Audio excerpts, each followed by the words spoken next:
জাতীয় সংসদে স্বরাষ্ট্রমন্ত্রী সালাউদ্দিন সাহেব দাঁড়িয়ে বলেছেন, কিসমতে আম্বিয়া এবং মিয়ারে হক, সাহাবায়ে কেরাম সত্যের মাপকাঠি এবং নবীগণ বেগুনা মাসুম। এই ব্যাপারে আমাদের বাংলাদেশের একটা বড় রাজনৈতিক দলের নেতৃবৃন্দকে তিনি চ্যালেঞ্জ করেছেন যে তারা নবীদেরকে বেগুনা মাসুম হয়তো মানেন না, কিংবা সাহাবায়ে কেরামকে সত্যের মাপকাঠি মানেন না। যাদের ব্যাপারে তিনি প্রশ্ন তুলেছেন তাদের উচিত গোটা জাতির সামনে সিনা টান টান করে জাতীয় সংসদে দাঁড়িয়ে বলা, অবশ্য আমরা নবীদেরকে বেগুনা মাসুম মনে করি এবং সাহাবীদেরকে আমরা সত্যের মাপকাঠি মনে করি। কথা ঠিক না ঠিক যদি বলে, নবীদেরকে বেগুনা মাসুম অবশ্যই মানতে হবে, সাহাবায়ে কেরামকে সত্যের মাপকাঠি অবশ্যই মানতে হবে। এটা হলো সুন্নাহ ওয়াল জামাতের আকীদা। কেউ যদি সাহাবীদের সমালোচনা করাকে বৈধ মনে করে, আমরাও তাদের সাথে হৃদয়ের সম্পর্ক তৈরি করা বৈধ মনে করব না। কথা ঠিক না ঠিক? এবার আপনারা এক বাক্যে জবাব দেবেন, সাহাবীদের সমালোচনা করা কি জায়েজ না হারাম? চিৎকার দিয়ে বলুন, হালাল না হারাম? এই যে আশুরা উপলক্ষে দেখেছি হযরত আমিরে মুআবিয়া রাদিয়াল্লাহু তাআলা আনহু সম্পর্কে এই দেশের কিছু লোকেরা এত বাজে কথা বলেছে। এক ভণ্ড পীর বলছে আমিরে মুআবিয়া রাদিয়াল্লাহু তাআলা আনহুকে আমি সাহাবী মনে করি না। অথচ এই কোরআন নাজিল হওয়ার পরে যে সাহাবীরা কোরআন শরীফ লিখে লিখে সংরক্ষণ করতেন, যারা তাদের মধ্যে অন্যতম কাতিবে ওহী আমিরে মুআবিয়া রাদিয়াল্লাহু তাআলা আনহু। চিৎকার দিয়ে আল্লাহু আকবার, জোরে করে আল্লাহু আকবার। এই ধরনের ভণ্ড মতাদর্শ যেন বাংলাদেশে কেউ কায়েম করতে না পারে, আপনাদেরকে সামনে পরিষ্কার বার্তা বলে দিতে চায়। শিয়া সম্প্রদায়ের লোকেরা সাহাবীদের সমালোচনা করে, ঠিক না ঠিক? কিছু ভণ্ড মাজার পূজারীরা সাহাবীদের সমালোচনা করে। বাংলাদেশের একটি তথাকথিত ইসলামিক রাজনৈতিক দলের কিছু নেতৃবৃন্দ, সবাই নয়, কিছু লোকেরা সাহাবীদের সমালোচনা করা জায়েজ মনে করে। আমরা সকলকে উদাত্ত আহ্বান জানাই, তওবা করুন আল্লাহর কাছে। আমি আপনি কি ভাই সাহাবীদের সমালোচনা করব যাদের উপর আল্লাহ সন্তুষ্ট? ঠিক না ভাই? বল, সাহাবায়ে কেরাম কোন জায়গায় গুনাহ করেছেন সেই বিশ্লেষণ করার যোগ্যতা আমার আছে? চিৎকার দিয়ে বলেন না ভাই আছে। কয়েকদিন আগে দেখলাম কিছু ভাই বলছেন যে আমি আস্তে বলার হাদিস বলেছেন একজন, জোরে বলার হাদিস বলেছেন একজন, তো আমরা কাকে হক মনে করব? নাউযুবিল্লাহি মিনাল্লাহ। এখানে হক না হকের প্রশ্ন আসলো কোত্থেকে? ইমামগণ কেউ হক না হক বলেন নাই, ইমাম বলেছে উভয়টাই সঠিক, আস্তে বলাও সঠিক, জোরে বলাও সঠিক। হানাফি মাসলাকের আমরা যারা আছি তারা আমরা আস্তে বলি, যারা শাফি মাসলাকের লোকেরা আছেন তারা একটু জোরে পড়েন। উভয়টাই জায়েজ আছে। উত্তম অবুত্তম নিয়ে মাসালা ইমামগণ কেউ একজনকে হক বানায় আরেকজনকে না হক বলেন নাই। সুতরাং এই ধরনের বাজে কথা বলে সাহাবীদের ব্যাপারে বদগুমান আমাদের কলিজার মধ্যে যেন আল্লাহ পাক না দেন। আল্লাহ পাক যেন, আল্লাহর কাছে আমরা দোয়া করি, হে আল্লাহ সাহাবীদের মোহাব্বত, রসুলের মোহাব্বত, নবীগণের ভালোবাসা দিয়ে আমাদের কলিজাকে ভরপুর করে দাও। যদি আমরা সাহাবীদের ভালোবাসি, তাদের সমালোচনা আমরা শুনতে পারবো? চিৎকার দিয়ে বলেন পারবো? সুতরাং আল্লাহ পাক যেন সাহাবায়ে কেরামের এই অবদানকে স্বীকার করে আমাদের দিল থেকে সাহাবীদেরকে জীবনের সবচেয়ে বেশি মহব্বত তাদের জন্য উপস্থাপন করতে পারি, সেই তৌফিক আল্লাহ পাক আমাদেরকে দান করেন। সাহাবী সমালোচনা করা কিংবা বিদ্বেষ পোষণ করার মতো জঘন্য কবিরা গুনাহ থেকে আল্লাহ তাআলা আমাদের হৃদয় এবং আমাদের জবানকে হেফাজত করেন। জোরে কোন আমিন। আল্লাহ নবী সাল্লাল্লাহু আলাইহি সাল্লাম বলেছেন, তোমাদের সাধারণ কোনো ব্যক্তি যিনি সাহাবী নন, এমন কোনো ব্যক্তি যদি আল্লাহর পথে এক উহুদ পাহাড় পরিমাণ স্বর্ণ আল্লাহর রাস্তায় দান করে, মা আদরাকা মুদ্দা নাসিবিহিম, সাহাবায়ে কেরাম বা মুদ্দা আহাদিহিম ওয়ালা নাসিফাহু, সাহাবীদের একজন আল্লাহর পথে 1 শতাক কিংবা আধা শতাক সামান্যতম যে দান করেছে সেই দানের সমতুল্য হবে না উহুদ পাহাড়ের সমতুল্য দান। আল্লাহু আকবার বলেন। সাহাবীদের মর্যাদা আল্লাহ পাক এত উপরে উঠিয়ে দিয়েছে। সাহাবায়ে কেরামের মর্যাদা দিতে গিয়ে আল্লাহ পাক সূরাতুল বাকারায় দ্ব্যর্থহীন ভাষায় ঘোষণা করেছেন, ওয়া ইযা কিলা লাহুম আমিনু কামা আমানান নাস ক্বালু আনুমিনু কামা আমানাস সুফাহা আলা ইন্নাহুম হুমুস সুফাহা ওয়ালাকিন লা ইয়ালামুন। মদিনার মুনাফিকদেরকে যখন বলা হলো আমিনু ঈমান আনো তোমরা, সেভাবে কামা আমানান নাস, যেভাবে সাহাবীরা ঈমান এনেছেন, ক্বালু আনুমিনু কামা আমানাস সুফাহা, মদিনার মুনাফিকরা বলল আমরা কি এই সমস্ত বোকাদের মতো ঈমান আনবো নাকি? আল্লাহ পাক সাহাবীদের ব্যাপারে বললেন আলা ইন্নাহুম হুমুস সুফাহা ওয়ালাকিন লা ইয়ালামুন, আমার নবীর সাহাবীদেরকে যারা বোকা বলে আসলে ওরা নিজেরাই বোকা। সাহাবায়ে কেরাম বোকা নন, যারা পরকালকে সাজিয়েছেন তারা কি বোকা? জোরে বলুন, তারা বোকা? আল্লাহ পাক বলেন যে তারা বোকা নয়, অনন্ত অসীমকালের জন্য যারা ঈমান এনেছে, কষ্ট করেছে, হিজরত করেছে, দেশ ত্যাগ করেছে, জীবন বিলিয়ে দিয়েছে, ওরা বোকা নয়। বোকা তো তারা পরকালকে ধ্বংস করে দিয়ে ইহকালকে যারা সাজিয়ে নিয়েছে। আর আমার সাহাবীদেরকে বোকা বলে, ওরা নিজেরাও জানে না ওরা বোকা। এবার আপনারা বলুন তো, সাহাবীদের পক্ষে কে অবস্থান গ্রহণ করলেন? জোরে বলুন, আল্লাহ পাক। অন্য একটা আয়াতের মধ্যে আপনারা লক্ষ্য করেন, সূরা তাওবার মধ্যে আল্লাহ পাক সাহাবীদের প্রশংসা করে বলছেন والسابقون الأولون من المهاجرين والأنصار والذين اتبعوهم بإحسان رضي الله عنهم ورضوا عنه وأعد لهم جنات تجري تحتها الأنهار خالدين فيها أبدا ذلك الفوز العظيم والسابقون الأولون من المهاجرين والأنصار আনসার এবং মুহাজির সাহাবীদের প্রথম সারির যারা, والسابقون الأولون প্রথমে যারা অগ্রগামী, তারা কাদের মধ্যে অগ্রগামী? মুহাজির এবং আনসার সাহাবীদের মধ্যে। যারা হিজরত করে মক্কা ছেড়ে মদিনায় গিয়েছে তারা মুহাজির, মদিনায় থেকে যারা সাহাবীদেরকে সাহায্য করেছেন তারা আনসার। আনসার এবং মুহাজির সাহাবায়ে কেরাম অগ্রগামী তারা ওয়াল্লাযীনা ইত্তাবাউহুম বিইহসান, এবং এই সাহাবীদেরকে যারা অনুসরণ করেছে উত্তম ভাবে, আল্লাহ বলছেন রাদিয়াল্লাহু আনহুম ওয়া রাদু আন, এই সমস্ত সাহাবীদের প্রতি এবং তাদের অনুসারীদের প্রতি আমি আল্লাহ খুশি, তারাও আমার প্রতি খুশি। সুবহানাল্লাহ, জোরে বলেন।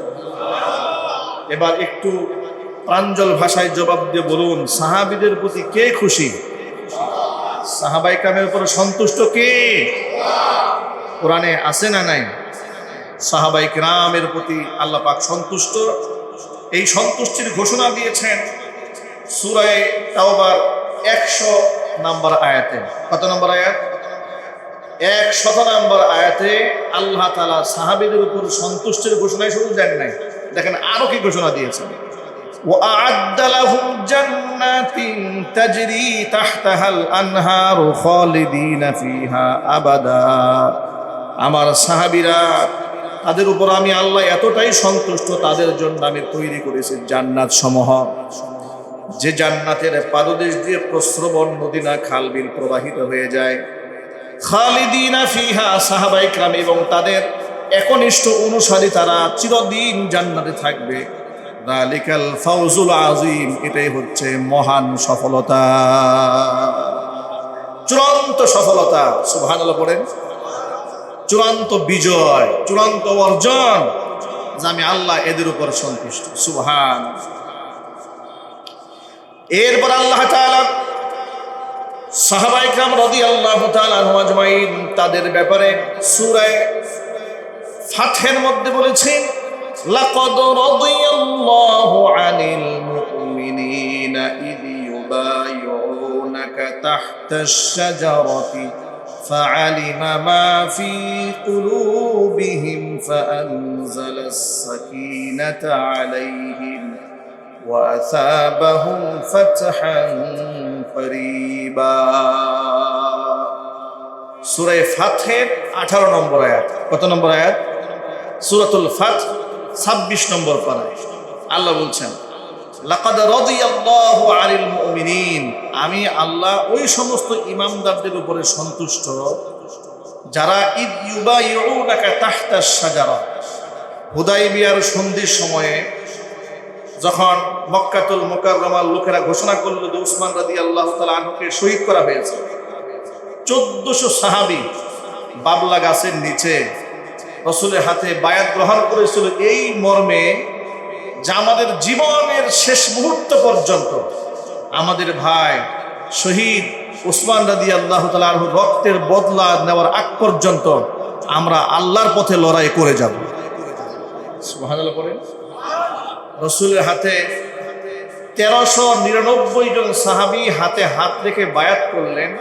এমনকি আল্লাহর নবী নিজের এক হাত আরেক হাতের উপর রেখে বললেন, এটা হচ্ছে আমার সাহাবী উসমানের হাত, আমি উসমানের পক্ষ থেকে একটা হাত আমার আরেক হাতের উপর রাখলাম। চিৎকার দিয়ে বলেন আল্লাহু আকবার। এভাবে নবী করিম সাল্লাল্লাহু আলাইহি সাল্লামের হাতে হাত রেখে 1400 জন সাহাবায়ে কেরাম মৃত্যু পর্যন্ত আল্লাহর পথে লড়ার সংকল্প করেছিলেন যারা, তাদের উপরে আল্লাহ পাক বলছেন লাকাদ রাদিয়াল্লাহ, আমি ওই সমস্ত বায়াত গ্রহণকারী সাহাবীদের উপরে সন্তুষ্ট হয়ে গেছি। সুবহানাল্লাহ পড়েন।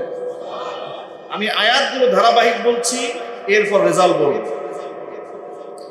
তাহলে সূরাতুল ফাতহের 18 নম্বর আয়াতে আল্লাহ ওই সমস্ত সাহাবীদের উপর সন্তুষ্টির ঘোষণা করেছেন যারা হুজুরের হাতে বায়াত গ্রহণ করেছে। এবার শুনে একই সূরার সর্বশেষ আয়াত মানে 19 নম্বর 29 নম্বর আয়াতের মধ্যে আল্লাহ বলছেন, মুহাম্মাদুর রাসূলুল্লাহি ওয়াল্লাযীনা মা'হু আশিদ্দাউ আলাল কুফফারি রুহামাউ বাইনাহুম তারাহুম রুকআন সুজ্জাদান ইয়াবতাগুনা ফাদলাম মিনাল্লাহি ওয়া রিদওয়ানা সীমাহুম ফি ওয়ুজুহিহিম মিন আসারিস সুজুদ। আল্লাহ পাক বলছেন, মুহাম্মাদুর রাসূলুল্লাহ, আমি আল্লাহ রাসূল মুহাম্মদ সাল্লাল্লাহু আলাইহি ওয়াসাল্লাম এবং ওয়াল্লাযীনা মাহু, এবং তার সাথী যারা, মুহাম্মদ সাল্লাল্লাহু আলাইহি সাল্লাম এবং তার সাথী মানে সাহাবায়ে কেরাম। তার সাথী কারা? সাহাবায়ে কেরাম। একটা অনন্য বৈশিষ্ট্য হচ্ছে আশিদ্দাউ আলাল কুফফার, ইসলামের শত্রু যারা, ক্ষুধাদ্রোহী, আল্লাহর একত্ববাদী বিশ্বাসী নয়, ইসলামের দুশ্মন, ইসলামের কালচারের দুশ্মন, ইসলামের আদর্শের দুশ্মন, ওই সমস্ত ব্যক্তিদের উপরে আশিদ্দা, প্রচন্ড কঠিন, কঠোর এদের ব্যাপারে। কাফেরদের ব্যাপারে যেমনটা কঠোর, পক্ষান্তরে রুহামাউ বাইনাহুম, এক মুসলমান অপর মুসলমান, এক সাথী আরেক সাথীর উপরে অত্যন্ত হৃদয়বান, অত্যন্ত দয়ালু, অত্যন্ত হামদর্দ, সহমর্মিতা, ভালোবাসা, আন্তরিকতা, হৃদ্যতায় পরিপূর্ণ একজন আরেকজনের উপরে। সুবহানাল্লাহ। অর্থাৎ কুফফারদের উপরে এদের কঠোরতা দেখে মনে হয় এদের চেয়ে কঠিন মানুষ পৃথিবীতে আর নাই। পক্ষান্তরে এক মুসলমান অপর মুসলমানের প্রতি এদের সহানুভূতি, এদের ভালোবাসা, এদের হৃদ্যতা পৃথিবীর নজির স্থাপন করেছে। কেমন নজির স্থাপন করেছে? জিহাদের ময়দানে একসাথে 7 জন সাহাবী, মৃত্যুপথের যাত্রী, সামান্যতম পানি পান করলে জীবনটা বেঁচে যায়। এক পেয়ালা পানি শহীদি কাফেলার একজনের সামনে দেওয়া হলো। তিনি তাকিয়ে দেখেন, তৃষ্ণা যেমন আমার লেগেছে, আমার চাইতে বেশি তৃষ্ণা আমার ভাইয়ের লেগেছে। নিজে পানি পান না করে পরের জনকে দিয়ে নিজেই শহীদ হয়ে গেলেন। আল্লাহু আকবার বলে। রুহামাউ বাইনাহুম, কেমন মহব্বত। আবার পরের জন চিন্তা করলেন, আমার চেয়ে বেশি তৃষ্ণার্ত পরের জন, তিনিও পান করলেন না, পানিটা তার হাতে দিয়ে দিলেন। এবার তিনি শহীদ হয়ে গেলেন। এবং পরের জন চিন্তা করলেন, আমার চেয়ে বেশি অবশ্যই পানি তৃষ্ণা লেগেছে আমার পরবর্তী ভাইয়ের, তার হাতে দিয়ে দিলেন। এইভাবে ঘুরতে ঘুরতে সমস্ত মানুষগুলো শহীদ হয়ে গেলেন। পানির পিয়ালার উপরে নিজের হক দাবি করেন নাই, অন্যকে ছেড়ে দিয়েছেন। যদি বলেন সুবহানাল্লাহ। রুহামাউ বাইনাহুম, এক সাহাবীর উপর আরেক সাহাবীর কেমন মমত্ববোধ, কেমন মুহাব্বত, আল্লাহ পাক দান করেছিলেন। আল্লাহ পাক কোরআনে শরীফের আয়াতে আয়াতে পরতে পরতে তাদের প্রশংসা মানে উচ্চারণ করেছেন।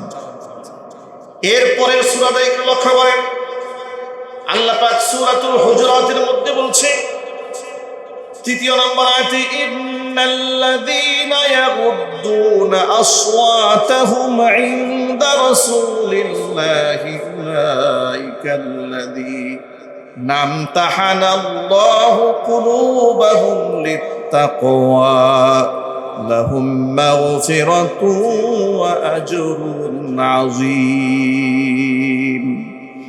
নিশ্চয় যারা আমার নবীর সামনে তাদের কণ্ঠের আওয়াজকে নত করেছে ভদ্রতার জন্য, সুবহানাল্লাহ পড়েন, রসুলকে তারা এতটা সম্মান দিয়েছে যে রসুলের কণ্ঠের আওয়াজের উপর উঁচু গলায় কথাও বলেন, ইয়াগুদ্দুনা আসওয়াতাহুম, কণ্ঠের আওয়াজকে তারা নত করেছে ইনদা রাসূলিল্লাহ, রসুলের সামনে কাছে। তারা কারা? রসুলের সাহাবীরা। অবস্থা কি হয়েছে? উলাইকাল্লাযীনা আমতাহানাল্লাহু কুলুবাহুম লিত্তাকওয়া, তাদের কলবগুলোকে আমি আল্লাহ তাআলা তাকওয়ার মাধ্যমে পরীক্ষা করে নিয়েছি। সেই পরীক্ষায় সাহাবীরা এমনভাবে উত্তীর্ণ হয়েছে। একজন সাহাবীর ঘটনা আপনাদেরকে শোনাচ্ছি। আয়াত নাজিল হলো, রসুলের কণ্ঠের আওয়াজের উপরে উঁচু আওয়াজে কথা বলা যাবে না, এর আগের আয়াত, অর্থাৎ সূরা হুজুরাতের 2 নম্বর আয়াত নাজিল হওয়ার পরে এমন সময় সাহাবায়ে কেরাম রাদিয়াল্লাহু তাআলা আজমাইন সকলে খুব সন্তুষ্ট হলেন, খুব ভয় পেয়ে গেলেন। এরপরে মদিনাতুল মুনাওয়ারার একজন আনসারী সাহাবী, তিনি মসজিদে নববীতে নামাজ পড়তে আসায় বাদ দিয়ে দিলেন, নামাজে আসেন না। নবীজি সাল্লাল্লাহু আলাইহি সাল্লাম ওই সাহাবীর ব্যাপারে খোঁজ খবর নিলেন, ব্যাপারটা কি হয়েছে, তাকে দেখা যাচ্ছে না। এমন সময় সাদ বিন মুআজ রাদিয়াল্লাহু তাআলা আনহু দাঁড়িয়ে বললেন, নবীজি সাল্লাল্লাহু আলাইহি সাল্লাম, আমি ওই সাহাবীর বাড়িটা চিনি, তবে তিনি অসুস্থ নন এটা আমি জানি, কিন্তু আসেন না কেন সেটা জানি না, আপনি বললে আমি খোঁজ খবর নিয়ে দেখতে পারি। সেখানে গেলেন, গিয়ে দেখলেন যে অত্যন্ত লজ্জিত হয়ে ঘরের মধ্যে তিনি বসে আছেন। তাকে জিজ্ঞেস করা হলো, তুমি নামাজে যাও না? আল্লাহ নবী সাল্লাল্লাহু আলাইহি ওয়াসাল্লাম তোমার ব্যাপারে জিজ্ঞেস করেছেন, তুমি নামাজে যাচ্ছ না কেন? সাহাবী বললেন যে আমার জন্মগত গলার বয়স বড়, কণ্ঠের আওয়াজ উঁচু, আমি নিচু আওয়াজে কথা বলতে পারি না, কণ্ঠের আওয়াজটা এমনিতেই উঁচু হয়ে যায়। কিন্তু আল্লাহ তাআলা কোরআনে শরীফে আয়াত নাযিল করেছে, আনতাহবাতু আমালুকুম ওয়া আনতুম লা তাশউরুন, নবীর কণ্ঠের আওয়াজের উপরে কণ্ঠের আওয়াজ উঁচু হয়ে যাওয়াতে যে বিয়াদবি হয়, এই বিয়াদবি হয়ে গেলে নিজের অজান্তে সব আমল বরবাদ হয়ে যায়। আমার ভয় হচ্ছে, আমার মনে হয় আমার সব আমল শেষ, আমি মনে হয় জাহান্নামী হয়ে গেছি, আমি লজ্জায় মসজিদে নববীতে যাই না নামাজ পড়তে। এই কথাটা রাসূলের কাছে পৌঁছানো হলো। আল্লাহ নবী সাল্লাল্লাহু আলাইহি ওয়াসাল্লাম সাহাবীর ব্যাপারে সুসংবাদ পাঠিয়ে দিলেন, যা আমার সাহাবীকে জানায় দাও, নবীজি সাক্ষী দিয়েছেন বেশক তুমি আল্লাহর জান্নাতি। সুবহানাল্লাহ, সুবহানাল্লাহ। সাহাবায়ে কেরামের আদব রাসূলের সামনে কি পরিমাণ আদব, কেমন মহব্বত, কেমন ভালোবাসা, কেমন আন্তরিকতা, কেমন বিনয় রাসূলের সামনে তারা দেখিয়েছেন, যার দরুন আল্লাহ কি বলেন শোনেন। আল্লাহ পাক বলেন, এইরকম বিনয় আবনত চিত্তে জীবনকে যারা আমার নবীর সামনে সঁপে দিয়েছেন, ওই সাহাবীদের তাকওয়ার পরীক্ষা আমি নিয়ে নিয়েছি। এখন এদের পুরস্কারটা কি? লাহুম মাগফিরাতুন ওয়া আজরুন আযীম, এদের জীবনের অনেক মানবীয় ত্রুটি বিচ্যুতি আছে, আমি আমার পক্ষ থেকে এদের জীবনের সমস্ত গুনাহ খাতা ক্ষমার ঘোষণা দিয়ে দিলাম, তাদের জন্য আমি আল্লাহর কাছে রয়েছে মস্ত বড় পুরস্কার। আল্লাহু আকবার বলেন। এবার বলুন তো, সাহাবীদের উপরে সন্তুষ্ট কে? সাহাবীদেরকে ক্ষমা করে দিয়েছেন কে? সাহাবীদের মর্যাদা দিয়েছেন কে? সাহাবায়ে কেরাম জান্নাতি না জাহান্নামী? জোরে বলুন। সেই গ্যারান্টি, সিউরিটি কোরআনে মাজিদে আছে না নাই? এবার শুনুন, যে সাহাবীদের উপরে আল্লাহ সন্তুষ্ট হলেন, যে সাহাবীদের উপরে আল্লাহ ক্ষমার ঘোষণা করলেন, প্রশ্ন হচ্ছে সেই সাহাবায়ে কেরাম কি বেগুনাহ মাসুম? এটা হলো প্রশ্ন। এই প্রশ্নের জবাব হচ্ছে না, সাহাবায়ে কেরাম বেগুনা মাসুম নন। বেগুনা মাসুম হচ্ছেন পৃথিবীর সমস্ত নবীগণ। পৃথিবীর সমস্ত নবীগণ, দুনিয়াতে যত নবী রাসূল আল্লাহ পাঠিয়েছেন তারা নির্বাচিত। তারা কি জোরে বলেন? নির্বাচিত। পৃথিবীতে আল্লাহর পক্ষ থেকে নবী হিসেবে আল্লাহ পাক নির্বাচন করেই পাঠিয়ে দিয়েছেন। পাবলিকের ভোটে নবী নির্বাচিত হয় না। পাবলিকের ভোটে নবী নির্বাচিত হয় না, নির্বাচিত হয়। আল্লাহ তাআলা এই কোরআনের সূরা আলে ইমরানের ব্যাপারে বলেছেন, ইন্নাল্লাহা আসতাফা আদামা ওয়া নূহা ওয়া আলা ইব্রাহিম ওয়া আলা ইমরান আলাল আলামিন। মহান আল্লাহ রাব্বুল আলামিন সূরা আলে ইমরানের 33 নম্বর আয়াতে ঘোষণা করেন, নবীরা যে নির্বাচিত। এখন আপনারা বলুন, নির্বাচনটা কে করেছেন? সবাই বলেন না ভাই। নবীদেরকে সিলেক্ট কে করেছেন? আমরা কেউ সিলেক্ট করেছি? স্বয়ং আল্লাহ করেছে। আচ্ছা, আল্লাহ যাদেরকে সিলেক্ট করেন তারা গুনাহগার হয়, খারাপ মানুষ হয় না? আল্লাহ বলছেন ইন্নাল্লাহ আসতাফা, আমি আল্লাহ তাআলা সিলেক্ট করেছি, নির্বাচন করেছি, এমন কি তাদেরকে বিশেষত্ব দান করেছে। কাকে কাকে? আদামা, নবী আদমকে, মানে পৃথিবীর প্রথম মানুষ। ওয়া নূহান, নূহ আলাইহিস সালাতু ওয়াস সালামের সন্তান, নূহ আলাইহিস সালাতু ওয়াস সালামকে। ওয়া আলা ইব্রাহিম, ইব্রাহিমের সন্তানদেরকে। ওয়া আলা ইমরান, ইব্রাহিমের পরিবার এবং ইমরান আলাইহিস সালাতু ওয়াস সালামের পরিবারকে ইস্তফা, আমি মর্যাদা দিয়েছি। কি কাদের উপরে? আলাল আলামিন, গোটা বিশ্ববাসীর উপরে, গোটা জগৎবাসীর উপরে আমি এদেরকে নির্বাচন করেছি। সুবহানাল্লাহ পড়ে। এই জন্য আমাদের আকীদা, আমাদের বিশ্বাস যে পৃথিবীর সমস্ত নবীগণ বেগুনা মাসুম, ওহীর নির্দেশে তারা পরিচালিত হতেন। তাদের জীবনে কোনো গুনাহ নেই। সগীরা কবিরা, জাহিরি বাতিনি, ইচ্ছায় কিংবা অনিচ্ছায় পৃথিবীর কোনো নবীর কোনো গুনাহ নাই। নবী রাসূলদের কোনো গুনাহ হয় না, কারণ নবী রাসূলগণ নিজের ইচ্ছাকৃতভাবে মন গড়া কোনো কথাও বলেন না। তারা প্রমাণ শুনেন। সূরা নাজমের মধ্যে আল্লাহ পাক বলেছেন, ওয়ামা ইয়ানতিকু আনিল হাওয়া ইন হুয়া ইল্লা ওয়াহয়ুন ইউহা। মন গড়া কোনো কথা আমার নবী মুখ থেকে বলেন না। যা বলেন, যা ওহীর মাধ্যমে তাকে জানানো হয়, সেটাই তিনি বলেন। সুবহানাল্লাহ পড়েন। এই যে এতগুলো আয়াত আপনাদের সামনে উপস্থাপন করলাম, এই আয়াতের মাধ্যমে কি বোঝা গেল? নবীদের গুনাহ আছে? জোরে বলুন। নবীদের এই মর্যাদার আসনে কে বসিয়েছেন? আল্লাহ বসিয়েছেন। এখন প্রশ্ন হচ্ছে, নবীদের ব্যাপারে আমাদের আকীদা পরিষ্কার, সকলে মিলে এবার এক বাক্যে জবাব দিবেন। এটাই আহলুস সুন্নাহ ওয়াল জামাতের আকীদা। আমাদের বিশ্বাস এটাই যে নবী আম্বিয়া আলাইহিমুস সালাতু ওয়াস সালাম যা বলতেন উম্মার কাছে, নিজের পক্ষ থেকে বলতেন না, এটা আল্লাহর পক্ষ থেকে বলতেন, ওহীর মারফত বলতেন। এবার আপনারা জবাব দিয়ে বলুন, পৃথিবীর আদম আলাইহিস সালাতু ওয়াস সালাম থেকে শুরু করে নবী মুহাম্মদুর রাসূলুল্লাহ সাল্লাল্লাহু আলাইহি ওয়াসাল্লাম পর্যন্ত যত নবী রাসূল দুনিয়াতে এসেছেন, তাদের কারো কোনো গুনাহ ছিল? জোরে বলুন। তারা বেগুনা মাসুম, নিষ্পাপ। তারা বেগুনা মাসুম। এই কথা মনে থাকবে ভাই ইনশাআল্লাহ। এবার শুনেন, তাহলে নবীরা বেগুনা মাসুম, তাহলে মাসুম ব্যক্তিদের সমালোচনা করা হারাম।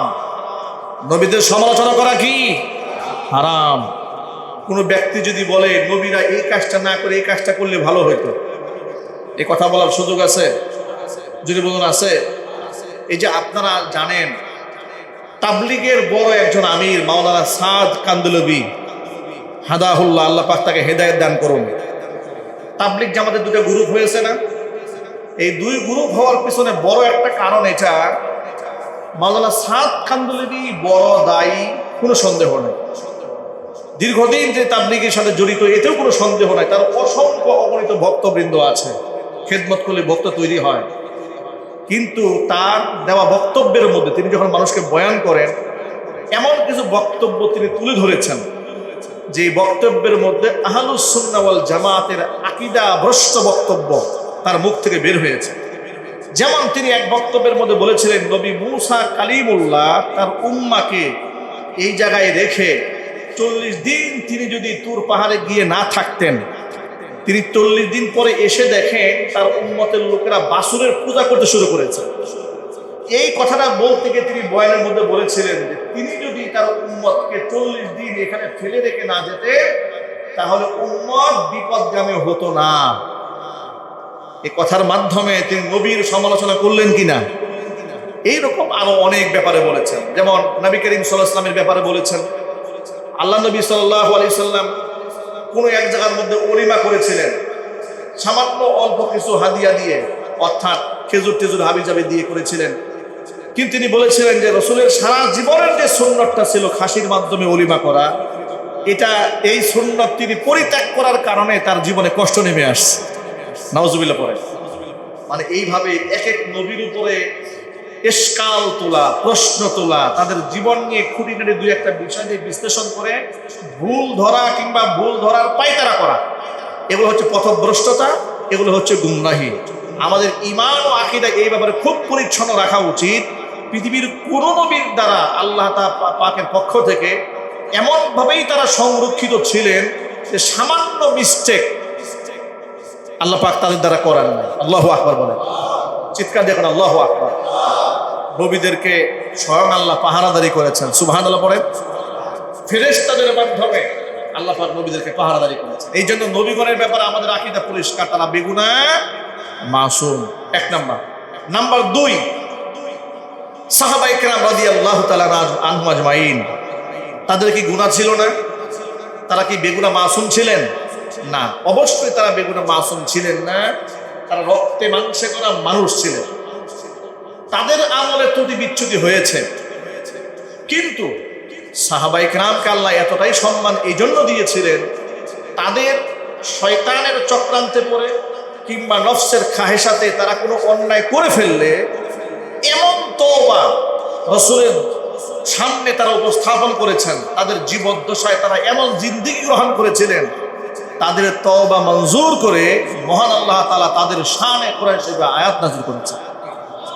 সুবহানাল্লাহ কি বাড়ি গিয়ে বলবেন? চিৎকার দেখুন আল্লাহু আকবার। বহুদিন আগে আপনাদেরকে একটা ঘটনা শুনিয়েছিলাম।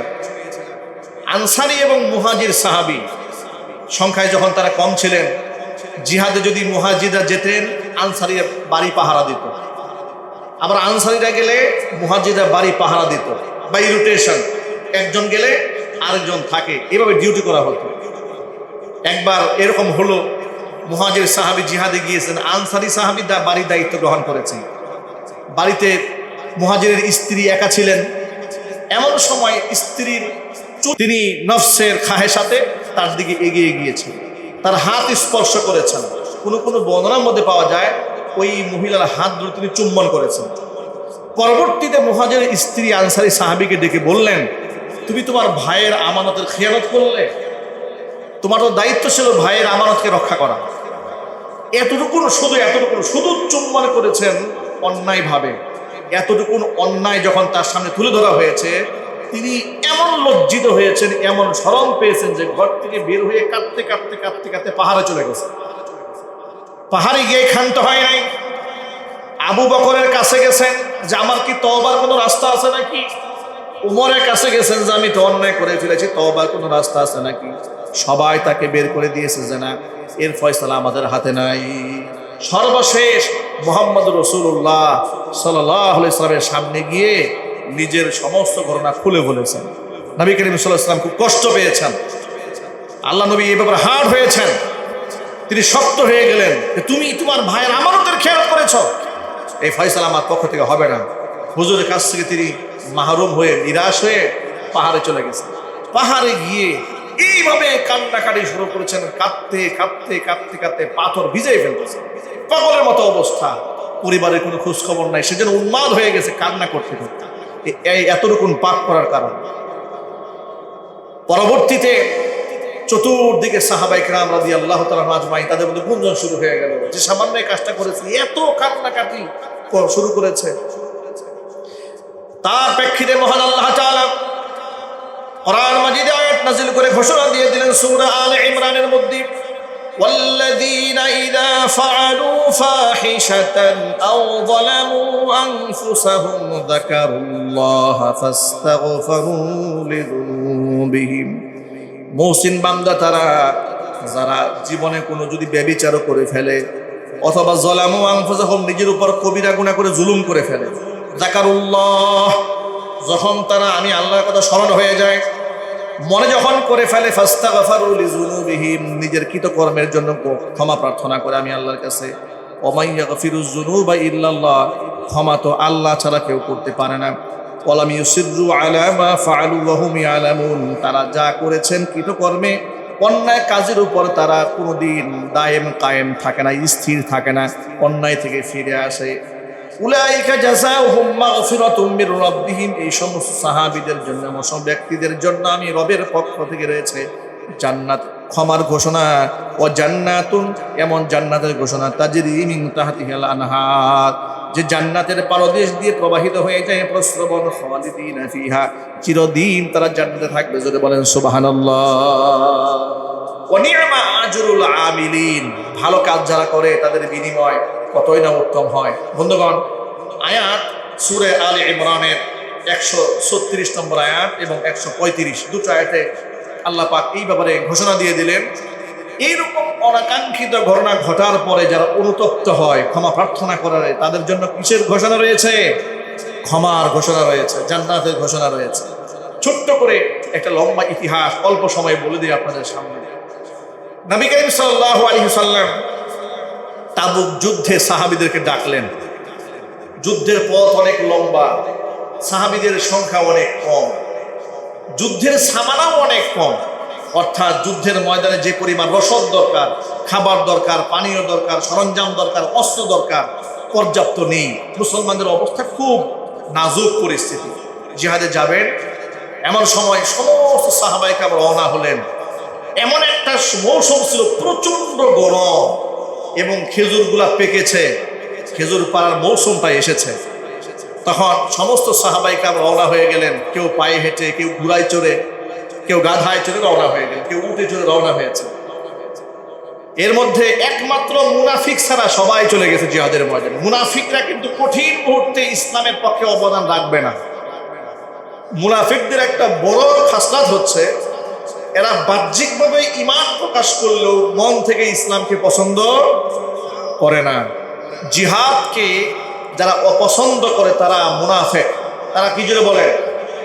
আপনাদের সকল ভাইদেরকে বলি, আল্লাহ তাআলা তো আমাদেরকে সরাসরি কুফফারদের বিরুদ্ধে লড়াই করার মতো সুযোগ আল্লাহ দেন নাই, কিন্তু জিহাদকে আমরা অস্বীকার করি না। পৃথিবীর যেখানে মুজাহিদরা কাফেরদের বিরুদ্ধে লড়াই করে আমরা তাদেরকে সমর্থন করি, তাদের জন্য দোয়াও করি।